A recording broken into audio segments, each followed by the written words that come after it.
Hi guys, this is Fernando doing another video for Modern Survivalist, in this case talking about vitamins. But before we properly talk about vitamins, we have to cover the topic of food to some extent. Food is pretty important, as you obviously know. It is part of the rule of 3, which says you cannot survive 3 minutes without air. We've talked about the cases in which air may be compromised to some degree. You cannot survive 3 hours of exposure to extreme weather conditions. We talked a little bit about that as well in terms of improvised shelter and such. You cannot survive 3 days without water, which water is often taken for granted and sometimes misunderstood, so we have to talk a little bit about that later in some other videos. And you cannot survive 3 weeks without food. 3 weeks, it's gonna be pretty extreme. I don't know if you guys have been without food for long.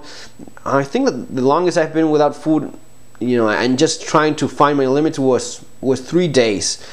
Second day, you already start feeling a little bit dizzy. Third day, yeah, it gets bad pretty fast. 3 weeks without food would be pretty extreme. I wouldn't want to be in that situation. So it is very important. Now, if you go along the rule of 3, it sounds as it's one of the least important priorities. Food, you die in 3 minutes without air, right? But even though we talked about the cases in which it may be compromised, and it has happened, so it is important, especially when you die within 3 minutes if you don't have air.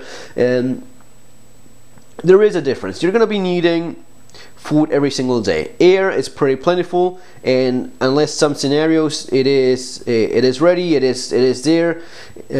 Same for shelter.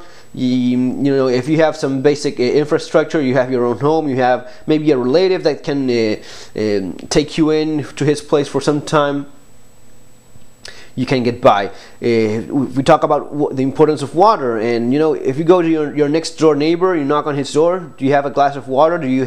Could you please give me 2 liters of water? It's gonna be a problem, because in spite of being a scarce resource, water is not expensive, right? In spite of being a scarce resource in the broader picture, it is not expensive. And even though in disasters, water is a huge priority, and it's one of the reasons why most people die, because of the lack of clean drinking water. If you go today in your surroundings, in your environment, water is available, and for a relatively low price. All right. Now, if you go ask your next door neighbor, could you please give me a serving of food? He may be giving it to you. Now, if you keep repeating that every single day, eventually you're going to be running out of luck. Your neighbor will be able to provide you with a liter of water every single day without much of a thought. Now, if you're asking for dinner every single day, it's going to be different. So it is different, and it's affecting you in different ways. Food is something that you're going to be needing every single day of your life. That's basically a given, and we understand that. Now, there's many scenarios in which that supply of food may be compromised. If we think of going unemployed for 6 months, 12 months, what is it that people say, that the catchphrase almost, you have to put food on the table. It's very important. It is one of those things that we don't think about that much unless we find ourselves in that spot. And since we're talking about food, we're talking about canned food as well. Canned food presents several advantages that should not be underestimated. It's ready to eat, in most cases requires no cooking, it lasts for a very long time, requires no refrigeration for storage and such, does not require water or fuel so as to prepare, which is the case of some staple foods like rice. And it's important to have your staples. If you have rice, beans and such, your staples in combination with some canned food that presents not only variety but also different nutritional factors. Protein is going to be one of the things that you want to add to your food supply. And I'm going back in my head and thinking of my cases in which I had a bit of a concern in terms of food when the crisis struck in Argentina in 2001, 2002. Food became very expensive, and especially some kinds of food became expensive. For example, meat became very expensive. Argentina is known as a country where there's quite a bit of beef. But the truth is that it became quite pretty expensive in those days, and remain expensive until right now. It is still very expensive 10 years later, and you have the president talking about people having to eat more vegetables because it's more healthy for you anyway. In spite of all that, the truth is that for lots of people, they just cannot afford meat, and it's not pretty. It's not nice to look into your wallet and realize that you either buy pasta, or you buy pasta for the entire week, or you buy meat for a single day.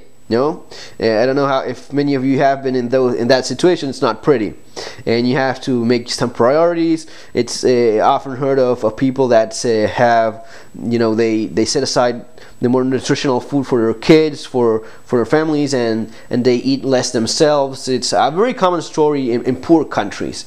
The quality of the food that you eat is affected to a certain degree. That's why it's so important to have this stuff, folks. If you do anything in terms of preparedness, at the very least have a supply of food. It's not only about disasters, it's about going without a job and not being able to put, as the saying goes, food on the table. Now, as great as this is in terms of how long it lasts, not requiring cooking and all this stuff, it does lack a lot in terms of nutritional value. Okay, if you start eating pasta, especially, maybe not so much this, but if you start eating pasta, rice, that sort of thing for a very long time, you will find something that is lacking in your diet, which finally, after 6 minutes, brings us to our main topic of discussion in this video, which is vitamins.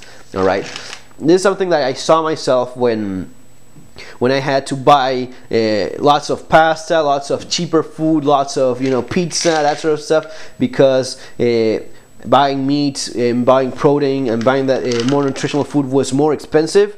You start seeing things. You start not feeling that well. You start seeing blisters in your mouth and your lips and that sort of thing. That's because you're lacking these. You're lacking vitamins. Argentina was very expensive to buy vitamins. Here in more civilized parts of the world, vitamins are readily available and very affordable. It's incredible, but if you go to Argentina right now and you want to buy vitamins, you will realize how expensive it is. Something like this would cost 2-3 times as much in Argentina, at least. This amount of vitamins, 240 tablets, yeah, for sure.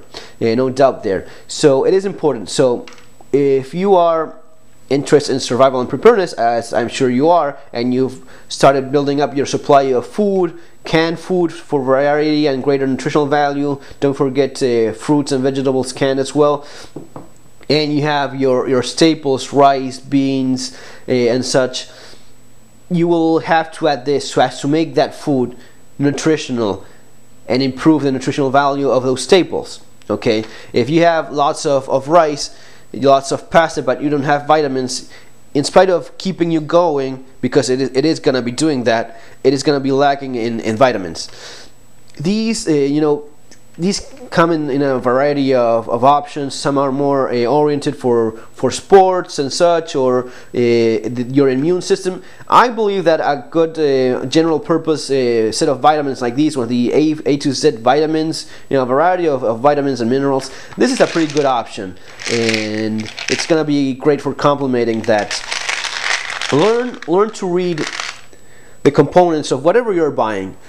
Even if it's your canned food, the nutritional value, how much salt it has, which may be an issue if you have a high blood pressure. You have to be an informed customer here as well. All right, learn to read these things. For example, if I have these for my kids, these Tesco variety chewing tablet things, and I read the components, the actual ingredients that that make these vitamins, and I check these ones, you really see that it's actually the same thing, only in half the doses of the adults, right? For the kids, these ingredients, it's basically the same thing, but half the amount that comes for adults. So in a worst case scenario, let's suppose that you have to dig into that those staples that you have put behind. You may be able to keep your kids' diet well balanced by giving them half of the adult vitamins. All right, so yeah, putting aside several of these along with your foodstuffs is important. It's going to be making your diet much better on the long term. After a few months of poor diet, you know, on rice, pasta, that sort of thing, that is you know, carbs but not that rich in terms of vitamins and minerals, this is pretty important, pretty big. You know, put aside a few of these bottles at least for 6 months or a year worth of vitamins. And remember to check the expiration date so as to keep that up to date as well. Folks, talking about different topics, as you can realize. Take care, guys. Remember to subscribe if you're liking these videos. There's more stuff coming up. And take care. Have a great day.